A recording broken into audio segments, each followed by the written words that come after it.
டெல்டாவில் மன்னார்குடியில காவிரி நதிநீரை குறுவை சாகுபடிக்கு திறந்துவிட வேண்டும் என்று ஒரு கண்டன ஆர்ப்பாட்டத்தை மன்னார்குடியில் நடத்தினார். அன்பு தாய்மார்களுக்கும் கழக செய்தி தொடர்பாளர்களுக்கு இந்த முறையில் என் பணிவான வணக்கத்தை தெரிவித்துக் கொள்கின்றேன்.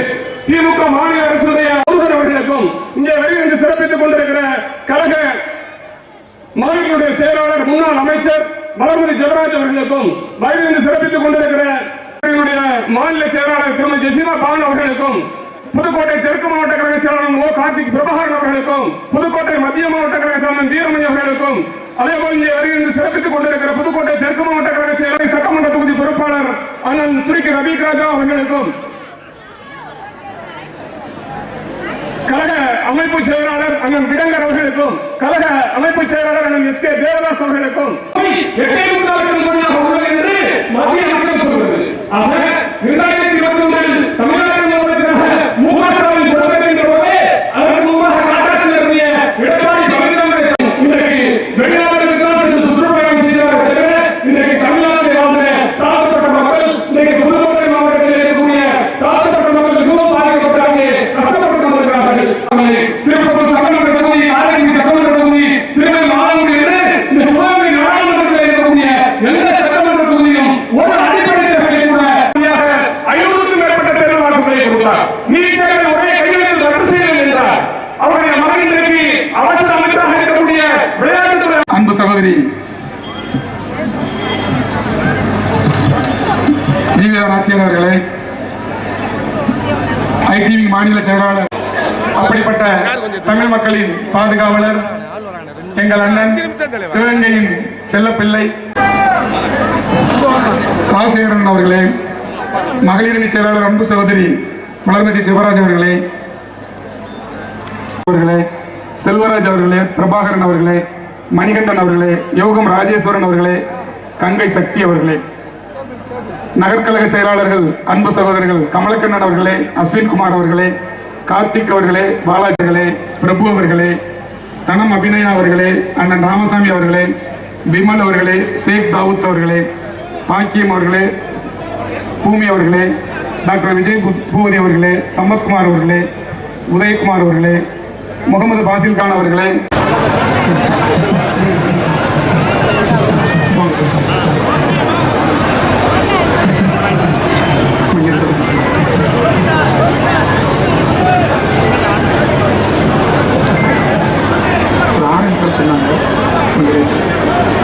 கொஞ்சம் கொஞ்சம் சாமியை ஃப்ரீயா கொஞ்சம்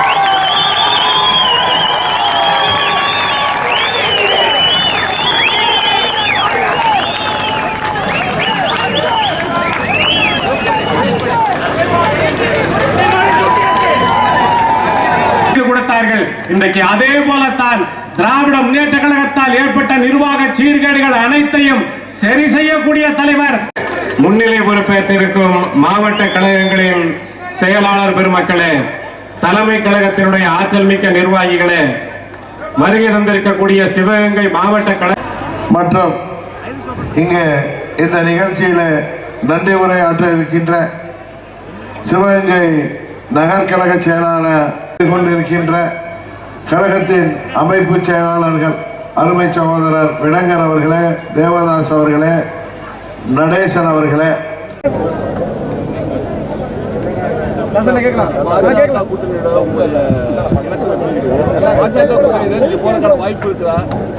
அதாவது நான் போன மாதம் 29ஆம் தேதி வந்தப்பையும் உங்கள்கிட்ட நீங்கள் இதே கேள்வி கேட்டீங்க. கூட்டணியெல்லாம் சில கட்சிகளோட பேசிகிட்டு இருக்கோம். அதெல்லாம் முடிவுக்கு வந்த பிறகு நானே உங்கள்கிட்ட சொல்கிறேன். உங்களுடைய பாஜக கூட்டணி வந்து உறுதியான சமயத்தில் எடப்பாடி பழனிசாமிக்கு வந்து கதவு திறந்திருக்கு அப்படின்ற மாதிரி பாஜக இல்லை, நீங்கள் ஒரு கேள்வி நீங்களாக கேட்டு நான் சொல்கிறேன். நான் எந்த கட்சின்னு சொல்லலை, சில கட்சிகளோடு நாங்கள் பேசிகிட்டு இருக்கோம். கூட்டணி உறுதியான பிறகு நான் சொல்கிறேன்னு சொன்னேன். உங்களுடைய போட்டியிட மாட்டேன்னு சொல்லி நான் போட்டியிடுகிற ஐடியாவே எனக்கு இல்லை. அதிமுக முன்னாள் நிர்வாகி ராஜு வந்து கூவாத்தூர் சம்பவத்தை பேசும்போது திரைப்பட நடிகைகளை பற்றி பகிரமாக குற்றம் சொல்லியிருக்காரு. யார் அது ராஜுவா? ஆமாம் சார். அவரை தான் அப்புறம் மன்னிப்பு கேட்டிருக்காரு. அப்புறம் என்ன விட்டுருக்கேன். அந்த சம்பவம் பெருசாக போயிட்டே இருக்கு. அது என்ன, சில பேர் அக்கப்போரெல்லாம் அப்படி தான் பொய்யெல்லாம் கொஞ்சம் நாள் ஆடும். அப்புறம் உண்மை எல்லாருக்கும் தெரியும். சட்டமன்ற தொகுதியில் நீங்கள் போட்டியிட்டு சட்டமன்ற தொகுதியிலையா? 26லையா? இல்லை, அப்படி தான் செய்தி நானும் கேள்விப்படுறேன். அது மாதிரிலாம் எனக்கு இன்னும் ஐடியா இல்லைங்க. தேர்தலில் போட்டியிடணுமாங்கிறதே இன்னும் நான் முடிவெடுக்கலை. அதுதான் சொன்னேன், நான் போட்டியிடலைன்னு சொன்னதுக்கு காரணம் இன்னும் முடிவெடுக்கலை. ஏன்னா எங்கள் நிர்வாகிகள் எல்லோரும் நான் போட்டியிடணும்னு விரும்புகிறாங்க. அவர்கள் வார்த்தையை நான் வந்து அதுக்கு மரியாதை கொடுக்க வேண்டியிருக்கு. அதே தனிப்பட்ட முறையில் எனக்கு விருப்பம் இல்லை. அதனால் நான் இதெல்லாம் பரிசீலித்து முடிவு செய்யலான்னு இருக்கேன். 39 தொகுதியில் எந்த தொகுதியில் வேணாலும் போட்டிடலாம். அப்படி முடிவு செய்தால் சட்டம் ஒழுங்கு பிரச்சனை வந்து எல்லா ஆட்சியும் நடக்கிற பிரச்சனை தான். அது ஒரு பிரச்சனையே கிடையாது. அது வந்து சும்மா வந்து எதிர்கட்சிகள் பேசுகிற பேச்சுக்காக பேசுகிறாங்க. எல்லா ஆட்சியிலையுமே சட்டம் ஒழுங்கு பிரச்சனை இல்லை. சட்டம் ஒழுங்கு பிரச்சனை அங்கே ஒன்று இங்கே ஒன்று இருக்கும். ஆனால் இது மாதிரி சிவகங்கை மாவட்டத்தில், உங்கள் மாவட்டத்தில் இதே மாதிரி பெரிய திருட்டு, கொடுமையான தாக்கி கொலைகள், இந்த எனக்கு தெரிஞ்சு இந்த 2 வருஷத்துலேயே நிறைய நகைகள், வீட்டில் இருக்க முதியவர்கள், பெண்கள், குழந்தைகள் எல்லாம் தாக்கி யார் அதை செய்தாங்கன்னு தெரியாத அளவுக்கு மக்கள் எல்லாம் பீதி அடைந்து இரவில் வெளியில் போக முடியாத அளவு உங்கள் மாவட்டத்திலே இருக்குது. இதெல்லாம் பெரிய அளவில் இல்லைன்னு அவங்க சொன்னாங்கன்னா, அவங்க இங்கே வந்து இருந்தாங்கன்னா தெரியும். போலீஸ் காவல்லாம் இல்லாமல் தனியாக எங்கேயாவது ஒரு கிராமத்தில் வீட்டில் இருந்தாங்கன்னா அப்படி சொல்கிறவங்க இயற்கை நிலையை, யதார்த்த நிலையை உணர்ந்த பிறகு உண்மையை போய் உணர்வார்கள். சாதாரண மேயர் தேர்தலே வந்து இது சீட்டில் வாக்குச்சீட்டுகளை திருச்சி வந்து ஓட்டர் பண்ணி ஆட்சிக்கு வந்தது பிஜேபி. இப்போ பார்லிமெண்ட் எலெக்ஷனில் இந்த அளவுக்கு வந்து ஊழல் பண்ணுறதுக்கான வாய்ப்புகள் இருக்குது அப்படின்ற ஒரு குற்றச்சாட்டு ஒன்று இருக்குது. யார் வைக்கிறா? எல்லாமே எதிர்கட்சிகள் கூட வைக்கிறாங்க. எதிர்கட்சியெல்லாம் ஏதோ பயத்தில் தான். யாரும் நீங்கள் முன்ன சொல்கிறப்ப, நாங்கள் தேர்தல் தோல்வியப்போ சில பூத்தில் வந்து 0 வந்திருக்கு. அது என்னன்னே தெரியல. ஏன்னா அங்கே எங்களுக்கு பூத் முகவர் இருக்காங்க, எங்கள் வாக்காளர் இருக்காங்க, நிர்வாகி இருக்கேன்னு சொன்னப்போ தோத்துட்டு ஏதோ பேசுகிறாங்கன்னாங்க. அதாவது தோல்வி பயத்தில் யார் வேணாலும் பேசலாம். அது உண்மை என்ன என்பதை தேர்தல் ஆணையம் தான் சொல்லணும். உச்சநீதிமன்றம் வந்து அந்த மேயரை மாற்றி தீர்ப்பு கொடுத்தது. அது அங்கே ஏதோ ஒரு இடங்களில் முறைகேடு நடந்தால் அதெல்லாம் நம்ம இந்தியா முழுவதுக்கும் நம்ம எல்லா இடத்துலையும் நடந்துச்சு சொல்ல முடியாது. ஏன் இப்போ 2006 இது மாநகராட்சி தேர்தல் அப்போ திமுக கையில் கத்தி இதோடு எடுத்துகிட்டு போய் எல்லா இடத்துலையும் மதுரையில், சென்னையிலலாம் தேர்தல் நடந்தது தெரியாதா? திருமங்கலம் இடைத்தேர்தல் எப்படி நடந்துச்சுன்னு தெரியும். அது மதுரை மத்திய தொகுதி தேர்தலில் நானே பொறுப்பாளர். அப்போ என்ன நடந்துச்சுன்னு உங்களுக்கு தெரியும். எங்கள் கட்சியில் இருந்த மூத்த நிர்வாகிகள்லாம் அன்றைக்கி தாக்கப்பட்டது உங்களுக்கு தெரியும். இது மாதிரி அங்கே ஒன்று இங்கே ஒன்று நடக்கிறத வச்சுட்டு நாடு முழுவதும் நடக்குதுன்னு நம்ம சொல்ல முடியாது. தமிழ்நாட்டில் கணிக்கப்பட்ட தேர்தல் கருத்து என்னங்க? தமிழ்நாட்டில் கணிக்கப்பட்ட தேர்தல் கருத்து அதான் சொல்கிறேன். இது வந்து பொய்ங்கிறது இந்த தேர்தலில் நிறுவனமாகும். இந்தியா அளவில் கணிக்கப்பட்டுள்ள கருத்து கணிப்பு எனக்கு இந்திய அளவில் பற்றி எனக்கு தெரியாது. ஏன்னா தமிழ்நாட்டில் எனக்கு தெரிந்த ஒரு நிறுவனம் ஒரு சட்டமன்ற தொகுதிக்கே 2000 சாம்பிளை எடுத்து ஒரு 5-6 தொகுதியில் எடுத்து சொன்னனா. அங்கு உள்ள நிலைமையும் இவர்கள் சொல்வதற்கும் தலைகீழாக இருக்குது.